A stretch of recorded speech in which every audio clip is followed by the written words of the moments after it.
bolalar.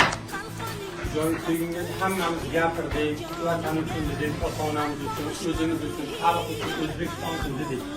Hamma narsa gapirib bo'ladi. Bu o'yinda menimcha gapsiz bugun hamma narsaga nuqta qo'yadigan kunimiz. Historiyalarimiz bilamiz, hammamiz bugun oilamizdan ko'p bir-birimizni ko'rdik ketdi.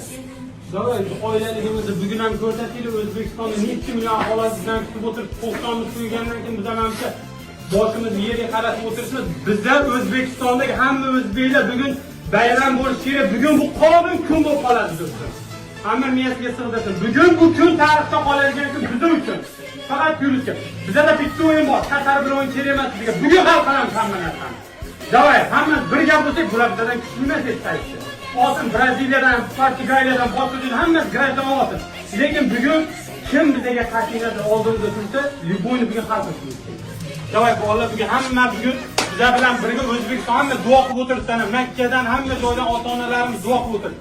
Xudo xolasa hamma narsa yaxshi bo'ladi. So'chimasdan 100% beraylik o'zimizdan samaddacha, qolgani Allohdan. Davay